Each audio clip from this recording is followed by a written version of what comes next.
Matapos mahuling iligal na dumadaan sa EDSA busway sa kanyang convoy, nag-public apology si dating Ilocos Sur Governor Chavit Singson. I'm very sorry at hindi sinasadya dahil nag-overtake daw yung driver, hindi dapat tularan.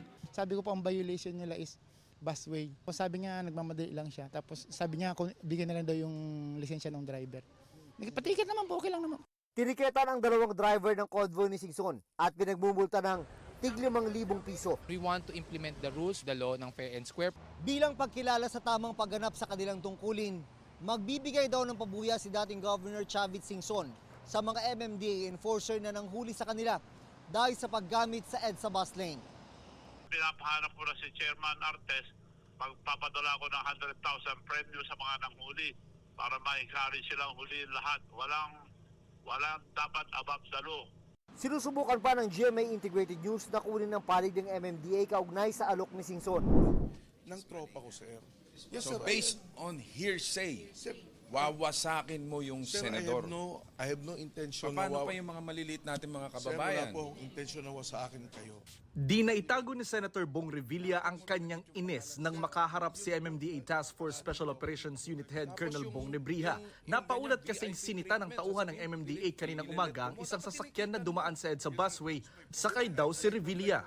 Pero sabi ni Revilla, nasa Cavite siya nung mga oras na iyon, kaya imposibleng nasa EDSA siya. Bakit mo binanggit yung pangalan ko Sir, sa media? yun po, nakakaradyo Sana po ako. bine-verify. Namagitan sa dalawa si MMDA Chairman Romando Artes. Ang pagkakamali po ni Colonel Bong, sinabi niya na kung naandyan si Senator Revilla, wag mo nang tikitan, patakbohin na. Unfortunately, may media pong katabi si Colonel Bong na narinig yon.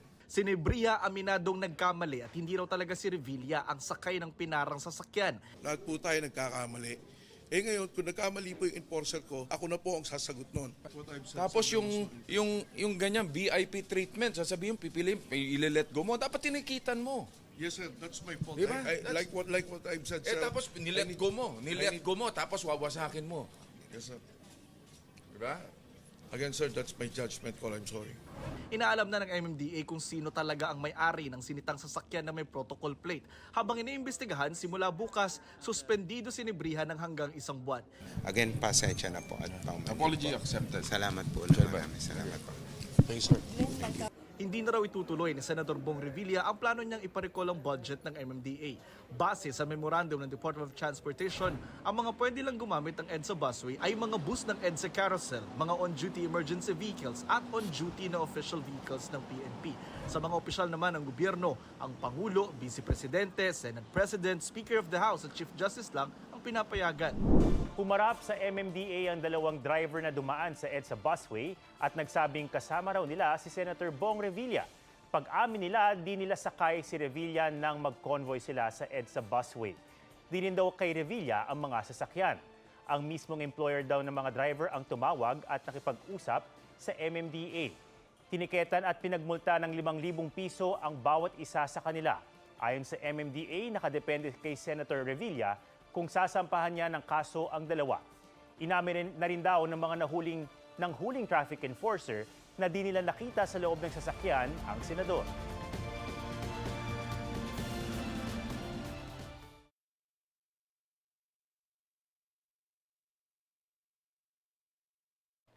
Mga kapuso, alamin ang State of the Nation. Mag-subscribe sa GMA Integrated News sa YouTube. Sa ating mga kapuso abroad, samahan niyo kami sa GMA Pinoy TV at sa www.gmanews.tv.